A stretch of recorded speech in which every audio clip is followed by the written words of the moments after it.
নমস্কার সবাই, তোমরা কেমন আছো? আজ হচ্ছে 2রা জানুয়ারি। অনেকটা দেরিতেই সবাইকে জানাচ্ছি নতুন বছরের শুভেচ্ছা। কালকে ছিল 1 জানুয়ারি, কালকে আর কোনো ভিডিও করিনি। কালকে যেহেতু ছিল বৃহস্পতিবার, তাই কোনো পিকনিক করতে বা ফিস্ট করতে যাইনি। আজকে 2রা জানুয়ারি শুক্রবার, আর আজ আমরা সব পরিবার মিলে করছি একটা পিকনিক। তাই সকাল সকাল মন্দিরে ঢুকে মায়ের পুজো সেরে বেরিয়ে পড়লাম পিকনিকের উদ্দেশ্যে। পিকনিকটা হচ্ছে খুব একটা দূরে নয়, বাড়ির পাশে যে কারখানাটা আছে ওই কারখানার একদম পাশে। ওই দেখো দূরে দেখা যাচ্ছে। যেহেতু ওখানে কোনো কল নেই, তাই আমি আবার বাড়ি থেকে জল নিয়ে যাচ্ছি। দেখো, কথা বলতে বলতে আমি কিন্তু চলে এলাম পিকনিকের জায়গায়। এসে দেখি ওমা, তখনও মাংস কষা চলছে, আর এই রান্না বান্না কোনো করছে কিন্তু আমার মেজো কাকু।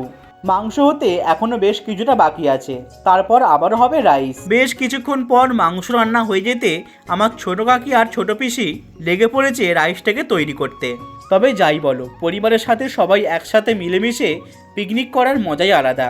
এদিকে তো আমার ছোট পিসি আর ছোট কাকি রাইসটাকে নাড়ছে, আর তার সাথে বোনও একটু হেল্প করছে। আচ্ছা, তোমরাও কি কাল কোথাও পিকনিক করেছো? যদি করে থাকো তাহলে আমাকে কমেন্টে জানিও। চলো, সব রান্না বান্না হয়ে গেছে, এবার খেতে বসা যাক। প্রথমে পাতে এলো গরম গরম রাইস, আর তার সাথে দিয়ে গেল গরম গরম চিকেন কষা।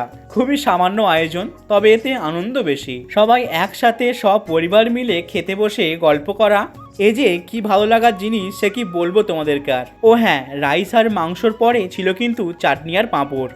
আর তার সাথে যেটা না হলে শেষমেশ খাওয়াটাই যে বৃথা, মানে ননিল গুড়ের নরম তুলতুলে রসগোল্লা। আমাদের তো খাওয়া হয়ে গেছে, এরপর বসেছে দাদা, বৌদি, ভাই, কাকিমা আর বোন। একদল করে উঠছে, আবারও একদল বসছে। দেখোই না, এখানে তো ওরা বসেছে, আবার এই দিকে খেতে বসেছে বর্দা আর অভিক। চলো সবাই খাওয়া দাওয়া করুক। আজ তাহলে ভিডিওটা এখানেই শেষ করি। নতুন বছরে সবাই তোমরা খুব খুব ভালো থাকো।